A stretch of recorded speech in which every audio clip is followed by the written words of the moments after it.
안녕하세요. 정치를 쉽게 풉니다. 정치의 10단. 현재 검찰은 김만배 신앙님의 인터뷰 조작 의혹을 언론에 뿌리고 있습니다. 자, 익히 아시겠지만 이 인터뷰 내용을 잠깐 요약하자면 2011년 대장동 업자들이 부산저축은행 조우영을 동원해서 대장동 지주 작업을 위해 1,000억 원 정도 불법 대출받습니다. 당시 부산저축은행 주임검사였던 윤석열은 다른 피의자들은 다 처벌했으면서 박영수를 변호사로 기용했던 조우영만 빼줍니다. 이후 2021년 9월 대장동 논란이 터지자 신앙님 전 언론노조 위원장은 취재차 김만배를 수소문해서 만납니다. 김만배는 과거 한국일보 선배였던 신앙님에게 이런저런 얘기를 했던 거죠.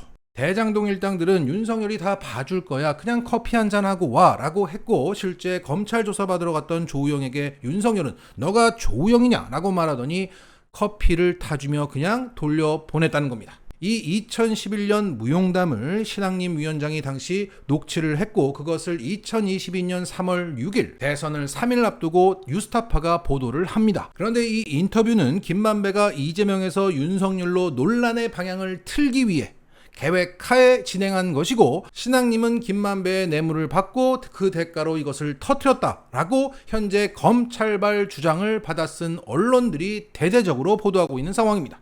이를 통해 앞으로 진행될 대장동 특검에서 윤석열의 혐의를 미리 세탁하고 이것을 최초로 보도한 뉴스타파를 치려고 하는 것으로 보입니다. 그리고 무엇보다 이것을 기반으로 이재명 대표의 대장동 재판을 뒤집으려고 하는 것 같습니다. 이렇게 주도 면밀하게 인터뷰를 조작까지 해서 대선 직전 터뜨렸으니 이것은 제2의 김대엽 사건이라는 겁니다. 이러한 김만배의 치밀한 행위만 봐도 이재명을 얼마나 비호하려 했는지 알 수 있는 것이고, 지금까지 법정 진술 또한 허위일 가능성이 높다. 따라서 김만배의 진술 신빙성은 떨어진다. 그래서 현재 대장동 1심 재판은 수십만 쪽 증거를 검찰이 내면서 침대 축구하고 있는데, 그것을 시간을 더 끌어서 앞으로 이균용 대법원장이 임명되면 내년 초에 인사이동 시점에 적절한 판사로 갈아치우거나 적어도 2심에서 뒤집겠다. 그래서 대법원에서 이재명을 꼬린시키고야 말겠다는 큰 그림 하에 움직이고 있는 것으로 보입니다. 그래서일까 지금 나오고 있는 보도량도 어마어마하고, 이동관 방송통신위원장은 국기문란이라고 규정까지 하면서 대대적인 여론몰이를 예고하고 있습니다. 여기에 맞서고 우려하고 있는 유일한 기자가 바로 뉴스타파 봉지욱 기자입니다. 지난주부터 신앙님 압수수색을 기점으로 이 기획을 눈치챈 봉지욱 기자는 이런 글을 올렸습니다. 기자질을 이제 그만해야겠다는 자괴감과 무기력함이 든다. 뒤엎을 도리가 없어 보인다. 그러자 시민들의 응원 댓글이 이어졌고 다시 일어나 뛰어보겠다고 말했습니다. 이후 사건의 진실이 무엇인지 이번 주부터 기사로 짚겠다고 말했고, 어제는 경향마저 검찰발 기사를 쓰고 있다며 17대 1로 싸우고 있는 느낌이라고 토로했습니다. 그러면서 이렇게 말을 합니다. 김만배와 신앙님은 2021년 9월 15일 거의 20년 만에 만났는데, 이보다 앞선 2021년 3월에 김만배가 100억 원을 출연해서 신앙님을 언론재단 이사장으로 만들려 했다는 내용입니다. 그러니까 검찰의 의혹 자체가 일단 타임라인부터 맞지 않는다는 거죠. 현재 가장 이슈가 되는 것은 책값 1억 5천만 원인데 그 대목은 뒤에서 짚기로 하고요. 자, 이후 추가로 나온 이 100억 뇌물 혐의는 타임라인상 맞지 않다는 겁니다. 검찰은 김만배가 자신의 썰, 윤석열 커피, 이것을 신앙님이 듣고 퍼뜨려주는 대가로 인터뷰 6개월 전인 2021년 3월에 100억 원 줄게, 언론재단 이사장 해, 이것을 약속했다는데 이게 맞습니까? 자, 신앙님 위원장의 해명에 따르면 2021년 9월에 대장동이 터지자마자 신앙님은 화천대유 실소유주로 거론되었던 김만배가 자신의 한국일보 후배 기자였다는 것을 알고 수소문해서 그를 찾았고 20년 만에 취재차 만난 겁니다. 그런데 6개월 전에 100억짜리 자리를 약속했다는 것은 휴대폰 통신 기록만 봐도 금방 알 수 있는 것인데, 이런 기초 검증조차 되지 않은 증거랍시고 현재 검찰이 떠들고 있다는 겁니다. 자, 그러면 봉지욱 기자의 말을 계속 들어보겠습니다. 김만배 신앙님 대화 음성 파일 72분이 전부 공개되면 자연스럽게 정리가 될 거라고 봅니다만은 역시나 언론 지형이 힘드네요. 이런 상황에서 KBS, MBC, YTN마저 접수되면 어찌 될까요? 아득합니다. 조용에게 커피를 줬던 콜라를 줬던 그게 뭐가 중요합니까? 그때 박영수가 등장해서 대장동 수사를 덮은 게 핵심이고 본질이죠. 지금 검찰이 이러는 건 내년 초에 발족할 대장동 특검이 저축은행 윤석열 주인검사 관련 수사를 못하게 하려는 의도가 숨어 있는 것입니다. 무조건 가짜로 만들어야 되는 것이죠. 그래서 허위 인터뷰라고 명명한 것 같은데 상당수 언론은 검증 없이 받아 먹기만 하네요. 아마 음성이 공개되면 본인들도 놀랄 겁니다. 기껏 설득해서 진술을 조작해놨는데 그 내용이 막상 없거든요. 그런데 검찰은 짜고 치는 기획 인터뷰를 화장실에서 소변 누면서 하나요?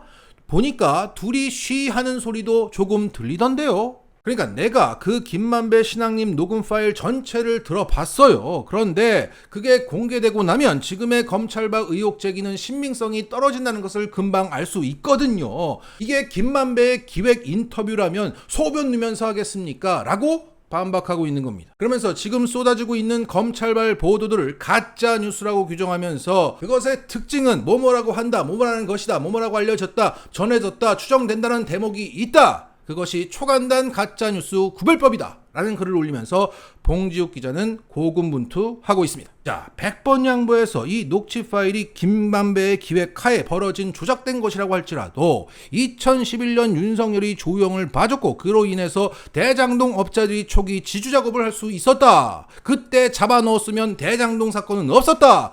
라는 이 사실을 뒤흔들지 못합니다. 이미 그것을 증빙하는 여러 정황 증거들이 쌓여 있습니다. 결국 지금의 논란은 과거 정영학 녹취록 전문이 공개되지 않은 상태에서 대선 과정에서 이재명을 향해서 그분 타령을 했듯이 그 녹취 파일 전체가 공개되지 않은 상태에서 제2의 그분 타령을 하고 있는 상황입니다. 이것들이 반성은커녕 또 그 짓을 하고 있는 겁니다. 다만 현재 이 사건이 커지고 있는 이유는 있습니다. 바로 신앙님 위원장의 책값 1억 5천만 원 때문입니다. 신앙님 압수수색 직후 검찰은 신앙님 위원장이 김만배에게 1억 5천만 원을 받았다고 했고 거기에 신앙님 위원장은 이렇게 해명했습니다. 자, 채널A의 관련 영상을 보시죠. 그 책이 왜 1억 6,500이나 가냐? 그거는 그 책은 제가 이 책의 가치를 그 이하로는 저는 생각하지 않고 또 이 가치를 김만배가 흔쾌하게 받아 김만배 입장에서는 이런 어마어마무시한 데이터라고 생각을 했을 겁니다. 제가 그는 정가로 생각하는 가격이 1억 5천입니다. 와, 네. 정가로 생각하는 1억 5천만 원짜리 책이 있다는 거는 정말 처음 들어봅니다. 재밌지?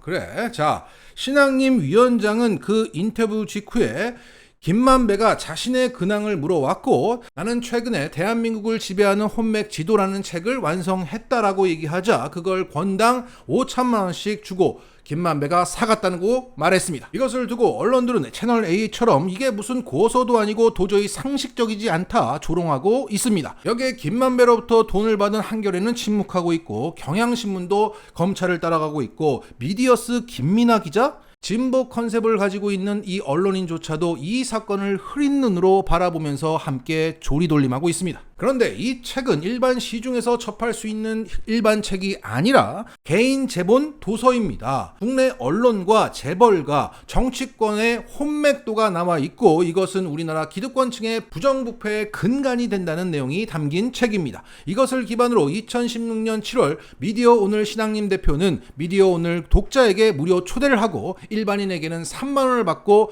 유료로 강의를 진행한 바 있습니다. 그 유료 강의를 소개하는 관련 기사를 보면 이렇게 되어 있어요. 한때 야당지였던 동아일보는 왜 조선중앙과 손을 잡았을까요? 전두환 정권 시절 청와대 비서실장 보좌관을 지냈던 홍석현 회장은 왜 울면서 청와대를 떠났을까요? 중앙일보는 왜 손석희 사장을 JTBC로 영입했을까요? 노무현 전 대통령은 왜 홍석현 회장을 주미대사에 임명했을까요? 이런 등등의 질문을 던지면서 우리 사회를 관통했던 사안들에 대해서 이 혼맥 관점에서 해석해낸 책입니다. 우리나라를 실질적으로 지배하고 있는 혼맥과 인맥 네트워크를 취재한 신앙님 위원장이 10년 가까이 정리 분석한 이 데이터의 가격은 과연 얼마가 정가라고 보십니까? 더군다나 익스클루시브한 소장 가치까지 있기 때문에 1억 5천은 충분히 된다고 저는 봅니다. 자, 박형준 부산시장의 아들이 부산 LCT에 납품한 이 조형물의 가격이 18억 원이라고 합니다. 현재 신앙림 위원장의 책값 1억 5천만 원을 두고 뇌물로 본다면 박형준 아들 조영무를 두고 뇌물로 봐야 마땅하다고 생각합니다. 저거 대충 꼬아서 늘어놓은 게 저게 18억이나 됩니까? 라고 조롱할 수 있는 거예요. 자, 정리하겠습니다. 이 논란의 핵심은 책값인데 여기서 어이없는 것은 오늘도 몇 천 원짜리 기사를 수백 개 복붙하고 있는 기레기 주제 신앙림 위원장의 10년치 데이터를 조롱하고 있다는 겁니다. 그리고 이 논란이 계속된다면 과연 1억 5천만 원의 가치가 이게 되는지 신앙림 위원장이라면 충분히 관련 공개 강연을 하실 것으로 보입니다. 이게 공공의 이익에도 부합하지만 이게 뇌물죄의 근거가 되고 있기 때문에 책값에 대한 공론화 과정이 반드시 필요합니다. 이제 많은 사람들이 이 책의 내용을 알게 되는 날이 올 것입니다.